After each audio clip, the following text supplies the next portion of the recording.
मी घेईन माझी काळजी आई, प्लीज, अंजू विनवणी करत म्हणाली. कधीची म्हणवत होती ती. नाही म्हटलं ना. समोरून तेवढाच कडक आवाज आला. पण का? तिनं चिडून विचारलं. समोर आता थोडी शांतता पसरली. अन मग आवाज आला. हे बघ अंजू, आजवर मी कोणत्याच गोष्टीसाठी तुला अडवलं नाही आहे. आणि मी देखील आजपर्यंत तुला वाईट वाटेल किंवा अयोग्य वाटेल असं काहीही केलं नाही आहे, अंजू नाराजीत म्हणाली. ऐक ना अंजू, नको ना वाद घालूस, आई शीलाबाई तिला समजावत म्हणाल्या. तिनं आता अजूनच चिडून विचारलं.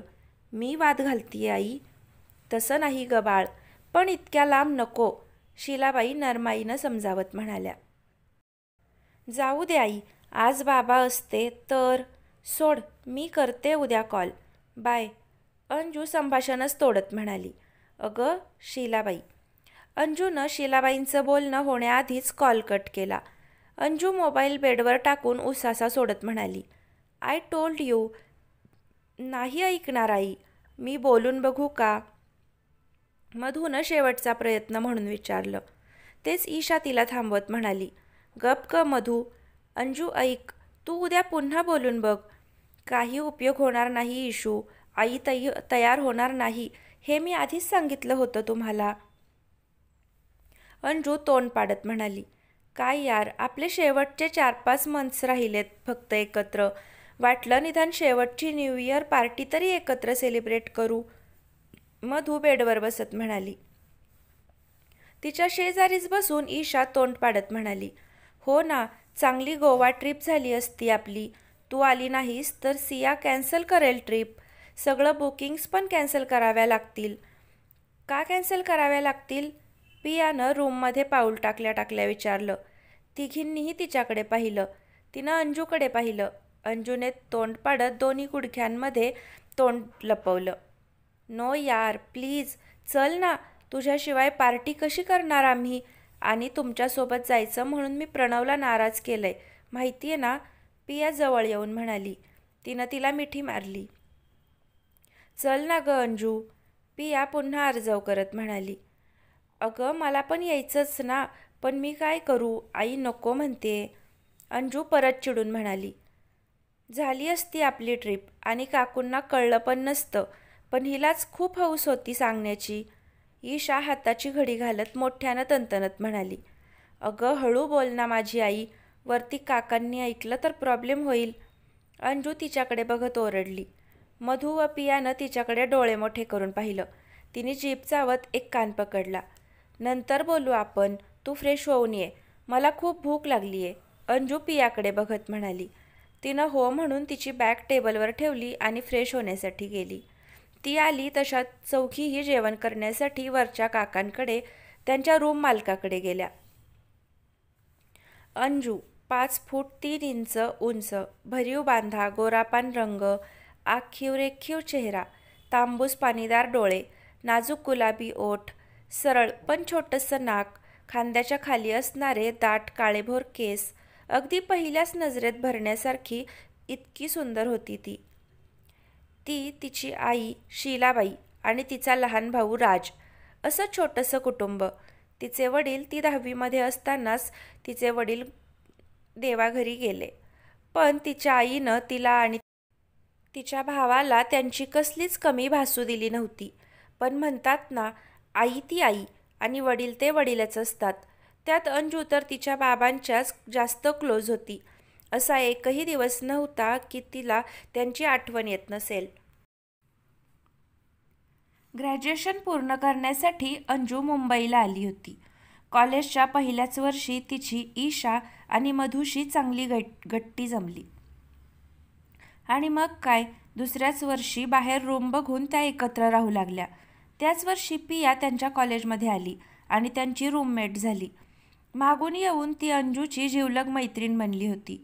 अंजू, ईशा, मधू महाराष्ट्रातील वेगवेगळ्या भागातून एकत्र आलेल्या मुली आणि दिल्लीमधली पिया. एकमेकींवर त्यांचा खूप जीव, त्यामुळं मैत्रिणींपेक्षा पण एकमेकींच्या बहिणीच जास्त शोभत होत्या त्या.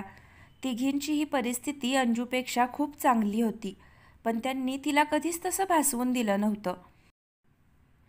तिनेही कधी आपल्या परिस्थितीचा उपयोग त्यांची सहानुभूती मिळवण्यासाठी केला नाही. ग्रॅज्युएशननंतर पोस्ट ग्रॅज्युएशनसाठी पण त्यांनी त्याच कॉलेजमध्ये ॲडमिशन घेतलं.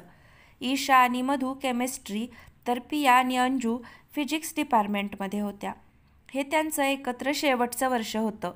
पियाला नवीन वर्ष गोवामध्ये त्यांच्यासोबत एन्जॉय करायचं होतं.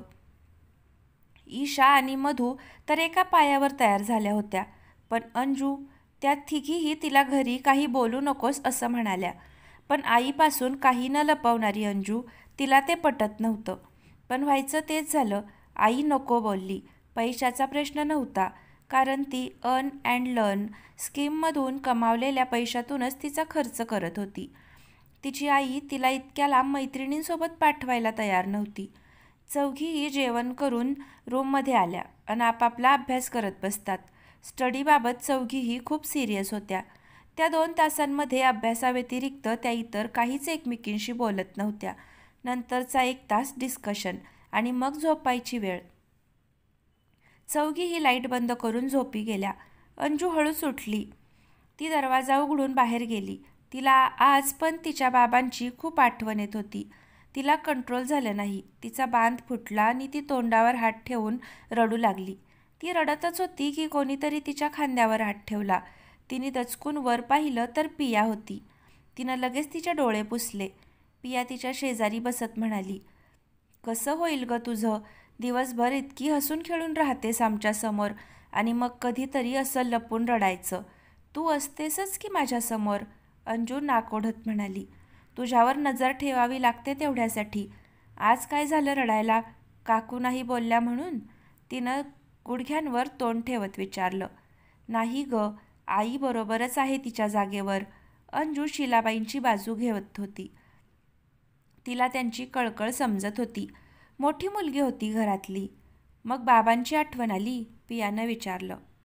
तिला माहीत होतं की अंजू तिच्या बाबांना किती मिस करते.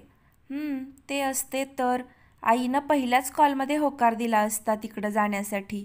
आज मी आईला तसं बोलले. खूप वाईट वाटलं असेल गं तिला. अंजू तोंड पाडत म्हणाली. रागाच्या भरात ती बोलून जायची आणि नंतर तिलाच वाईट वाटत राहायचं. पिया हलकीशी हसून समजावत म्हणाली, सकाळी उठलीस की कॉल करून सॉरी बोल लगेच. बोलावं तर लागणारच. कसं असतं ना गं वडील नसल्यावर. किती जपून वागावं लागतं मुलीला. अंजू तोंड बारीक करत म्हणाली. कारण आजपर्यंत तिनं खरंच खूप तडजोडी केल्या होत्या. मनावर दगड ठेवून ती आवडणाऱ्या गोष्टींना तिलांजली देत आली होती. पिया आत उसासा सोडत म्हणाली, हे सगळे आपल्या मनाचे खेळ असतात. कितीतरी वेळा समजावलंय मी तुला, पण तू आहेस की ऐकतच नाहीस. हो ग बाई, तू समजावलंयस म्हणून तर मी फ्री जगते ना मी आता. नाहीतर कशी होते माहिती आहे ना मी. कॉलेजच्या बाहेर एखादा मुलगा हाय बोलला तरी पळून जायची मी. चॉकलेट घेताना पण 10 वेळा विचार करायची. खांद्यावरून थोडी जरी ओढणी सरकली तरी घाबरून इकडे तिकडे बघायची. अंजू स्वतःवरच हसत म्हणाली, नाहीतर काय. बिचारी ती मुलं ज्यांनी तुला फ्रेंडशिपसाठी विचारलं त्यांनासुद्धा निराश केलंस तू. पियाही हसत म्हणाली, तेच तर. पण हळूहळू बदलली आहे मी. तुमच्यामुळं जगायला शिकले ग मी. अंजू थोडंसं सिरियस होत म्हणाली. पण जे शिकायचं ते राहीलच ना बाजूला. पिया आवाज चढवत म्हणाली. अंजूने न समजून विचारलं, काय? हे असं नको ते विचार करत बसणं, गोष्टी सोडून द्यायला कधी शिकणार आहेस? पियानं खांद्यावर हात ठेवत विचारलं. अंजू उसासा सोडत म्हणाली, ट्राय करते ग, पण काय? तुझं मन तुझ्या मेंदूला नाचवतं ना. इकडे नाच म्हटलं की इकडे, तिकडे नाच म्हटलं की तिकडे. असा नागिन डान्स करत असतं सारखं. पिया हातानं डान्स करत म्हणाली. अंजूला थोडंसं हसू आलं. चला, मॅडम हसल्या तरी. पिया रिलॅक्स होत म्हणाली. अंजू तिला मिठी मारत भारावून म्हणाली, तू नसतीस तर काय झालं असतं ग माझं पिया? काही नसतं झालं मी नसते तर. दुसरं कोणी आलं असतं. आय विश की तुझ्या लाईफमध्ये असा एक राजकुमार यावा. पिया हात वर करत म्हणाली. तशी अंजू बाजूला होत वैतागून ओरडली, झालं सुरू तुझं? खरंच अगं, मला कसा देव भेटला अगदी तसंच. आय विश की तुझ्या राजकुमारानं लवकरच एंट्री करावी तुझ्या लाईफमध्ये. तुझ्या सगळ्या आशा आकांक्षा पूर्ण कराव्यात त्याने. तुला इतकं खुश ठेवावं की तुला बाबांची कमी पण भासणार नाही. पिया अगदी मनापासून म्हणाली. ते कधीच होणार नाही. माझ्या बाबांची कमी कोणीच पूर्ण करू शकणार नाही. अंजू हाताची घडी घालत म्हणाली. आय नो, बट ॲटलिस्ट तुला असं कॉम्प्रोमाइज करत जगावं तर लागणार नाही ना. अर्थात ते पण तुम्ही स्वतः सोडवून घेतलंय स्वतःवर. ती खांदे उडवून म्हणाली. गप ग. अंजू तिला हलकस मारत हसून म्हणाली. पियाही हसली नि तिला मिठी मारली. अंजूनं पण हसून दिलं. तिला खूप हलकं वाटत होतं आता. चलायचं का मग झोपायला? उद्या कुणाचं प्रॅक्टिकल आहे माहिती आहे ना? पियानं बाजूला होत विचारलं. अरे बापरे, हो चल लवकर. परत जाग नाही आली तर वाट लागायची. अंजू थोडंसं घाबरून उठत म्हणाली. त्या दोघीही मग हसतात आणि झोपायला गेल्या.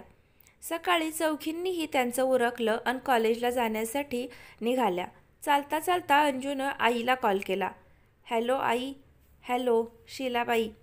आई सॉरी. अंजू. का शीलाबाई? मी काल रागातच कॉल कट केला. तू बरोबर बोलतीयस आई. मी नाही जाणार गोव्याला. अंजू तोंड पाडत म्हणाली. मग तिघीही जाग्यावरच थांबल्या आणि तिच्याकडे आश्चर्यानं बघू लागल्या. का नाही जाणार? हे कॉलेजचे दिवस पुन्हा थोडीच येणार आहेत. जा तू. समोरून त्या म्हणाल्या. आता अंजूही जाग्यावरच थांबली नि म्हणाली. काय बोललीस आई? परत बोल. तू जा गोव्याला आणि एन्जॉय कर. फक्त काळजी घे. त्या हसून म्हणाल्या. अंजू खुश होऊन म्हणाली. आई तू किती चांगली आहेस ग. आणि मी. थँक्यू आई. You are the best. हा राहू देत. चल मला कामावर जायचंय. बोलू रात्री. काळजी घे. त्याही तिचा आनंदित झालेला आवाज ऐकून समाधानानं म्हणाल्या. अंजू हसत म्हणाली. हो बाय. आणि आई? शीलाबाई. काही नाही, करते रात्री फोन. अंजू थोडंसं थांबून म्हणाली. त्याही मग म्हणाल्या. हो बाय बाय. अंजूनं कॉल कट केला आणि त्या तिघींकडे पाहिलं. तिच्या बोलण्यावरून त्यांना आयडिया आलेलीच होती, पण तरीही तिच्याकडे कान करून उभ्या होत्या त्या. आई हो बोलली. अंजू खुश होत म्हणाली.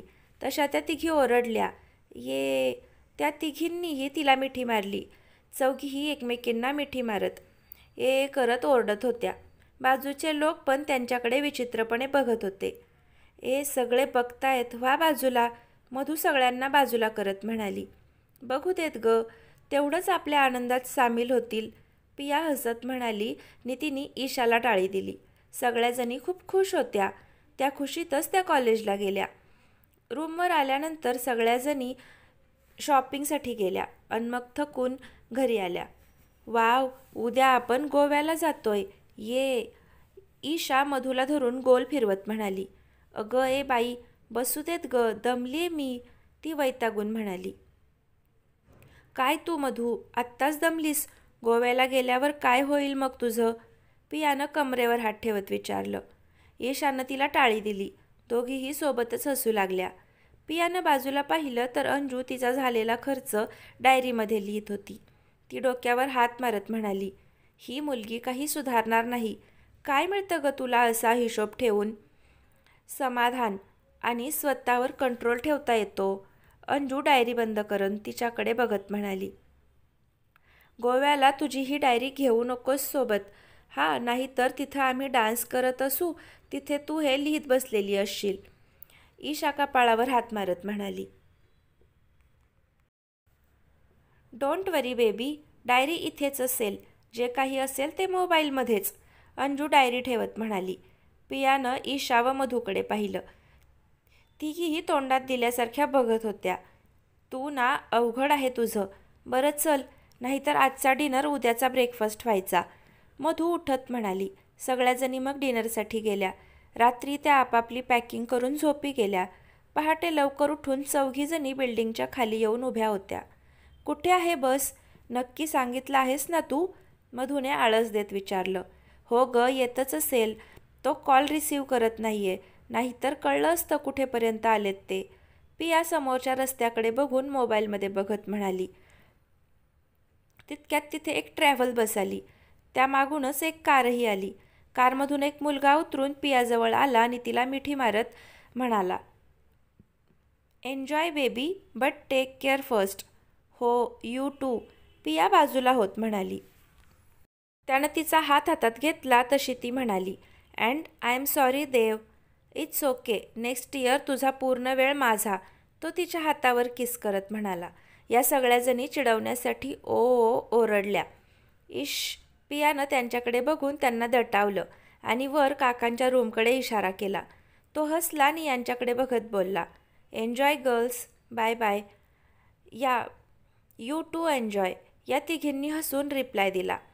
तो कारमध्ये बसून गेला. सगळ्याजणी मग बसमध्ये बसल्या आणि त्यांचा गोव्याचा प्रवास सुरू झाला. अंजू सोडली तर तिघीही झोपलेल्या होत्या. ती विंडोमधून बाहेर बघत बसलेली होती. बाहेरून येऊन बघितलं तर बस एका रेस्टॉरंटसमोर थांबलेली होती. तिनं मोबाईल काढून कॉल केला. हॅलो आई. हॅलो, पोहोचलीस का गं? बाई, शीलाबाई. नाही आई, अजून वेळ आहे. अंजू, बरं खाल्लंस का काही?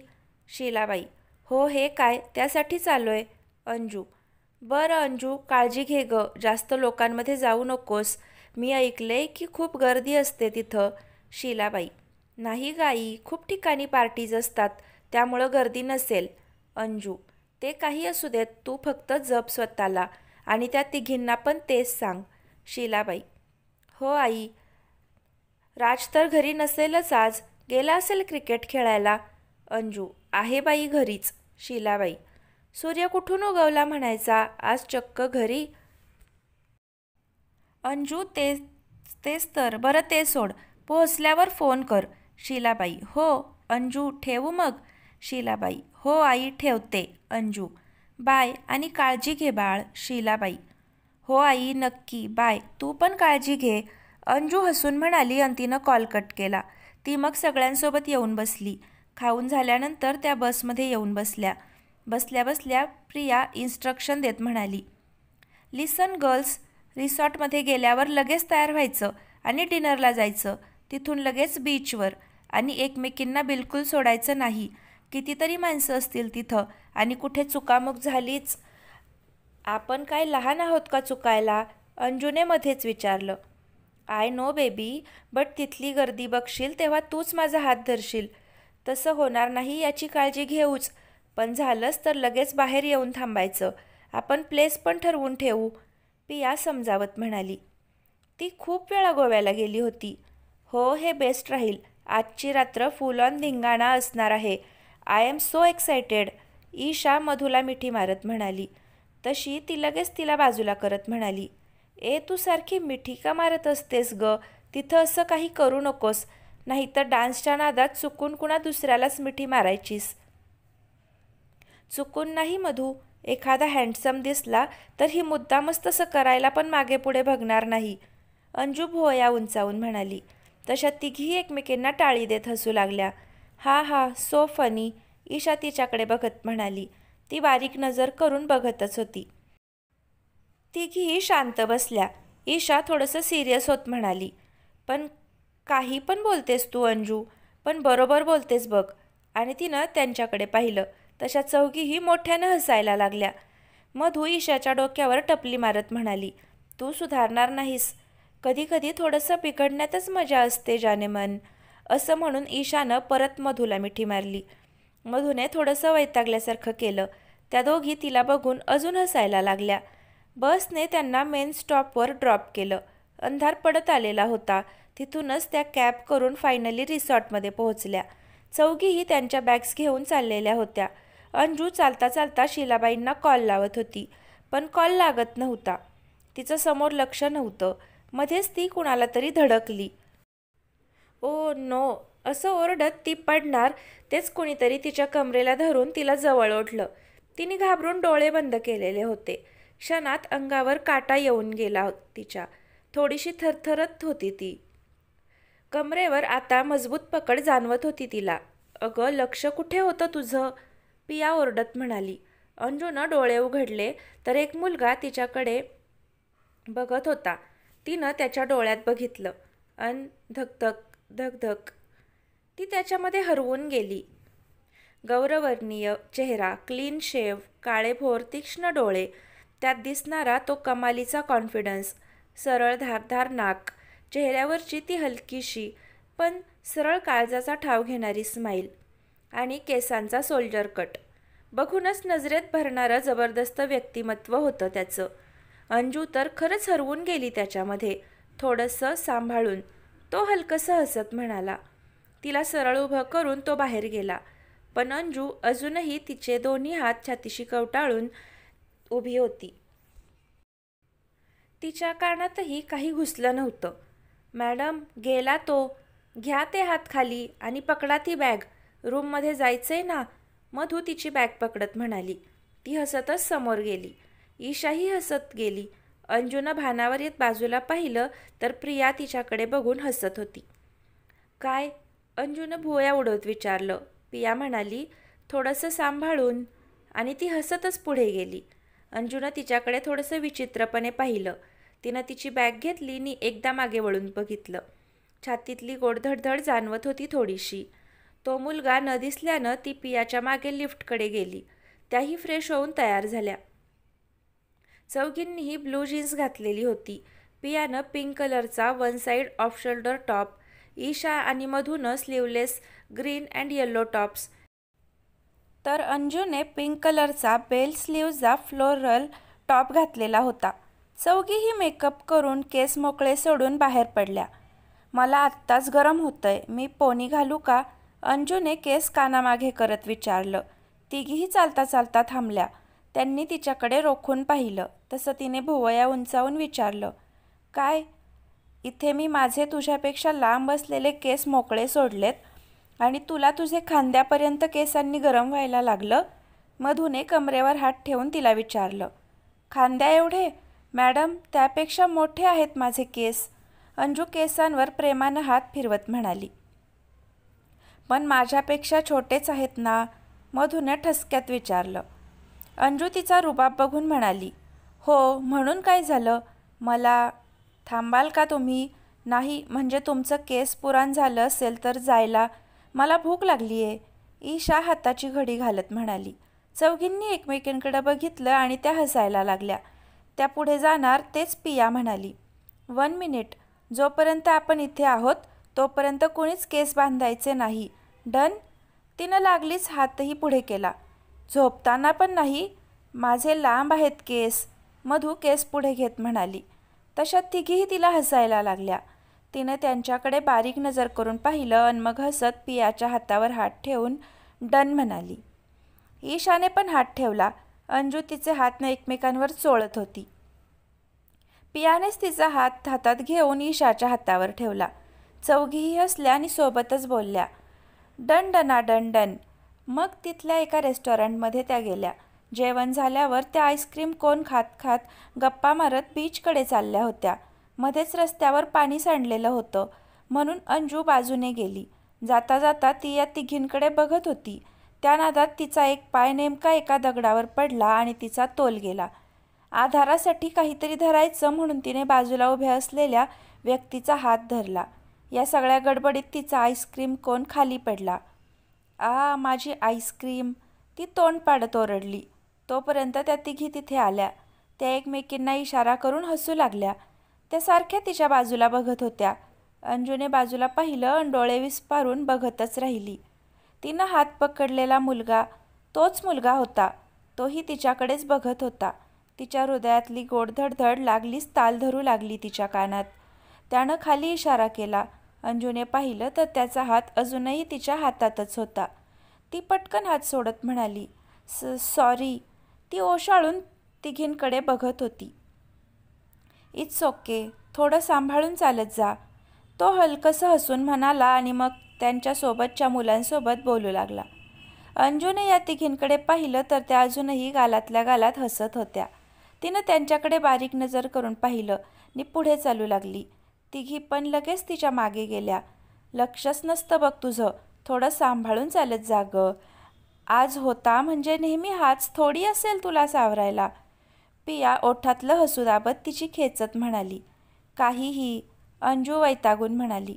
पण मनात थोडी गोड गोड भावना जन्म घेऊ लागली होती तिच्या. हाच तोच होता ना गं रिसॉर्टमधला? ईशानं तिला विचारलं. मधू हो बोलून पुढे म्हणाली, भगवान का कुछ अलग ही इरादा है. त्या दोघीही एकमेकींना टाळी देऊन हसू लागल्या. काय चाललंय यार तुमचं? It was just a coincidence. Anju वैतागून ओरडली. No dear, it was not. Piya खट्याळ हसत म्हणाली. गप ग पिया, तू पण यांच्यात मिळू नकोस. अंजू थोडंसं चिडत म्हणाली. बरं बाई, राहिलं. चल. पिया तिचा हात हातात धरत म्हणाली. त्या पुढे चालल्या होत्या, पण अजूनही तिची तोंडातल्या तोंडात हसतच होत्या अंजूला. अंजूनं चालता चालता हळूच मागे वळून पाहिलं. खूप सारे लोक होते. तिला तो मुलगा दिसेना. कशाला आले असतील हे सगळे? ती वैतागून म्हणाली. पियानं विचारलं, कोण? अगं हे लोक. ती पुन्हा त्याच वैतागलेल्या सुरात म्हणाली. ज्याच्यासाठी आपण आलो आहोत त्यासाठीच. पिया खांदे उडवत म्हणाली. पण एवढे कशाला? कुणाला बघता पण येत नाही. अंजू मानेला झटका देत म्हणाली. सूर तर एकदम नाराजीचा होता. तुला कुणाला बघायचंय? पियानं तिच्याकडे बघत विचारलं. पियाला हलकंसं हसताना पाहून अंजू गडबडली. ती कसं तरी सावरत म्हणाली. अगं म्हणजे गर्दी किती आहे हे बोलायचं होतं. हे तर काहीच नाहीये. बीचवर चल, मग कळेल तुला गर्दी काय असते ते. पिया समोर बघत म्हणाली. अंजू ओके म्हणाली. तिनं हळूच पियाला कळणार नाही अशी स्वतःलाच टपली मारली. त्या मग तशाच गप्पा मारत बीचकडे गेल्या. तर फ्रेंड्स, कथेचा पहिला भाग कसा वाटला नक्की कमेंटमध्ये सांगा. आवडला असेल तर लाईक करा आणि या कथेचे पुढचे भाग पाहण्यासाठी चॅनलला आत्ताच सबस्क्राईब नक्की करा. धन्यवाद.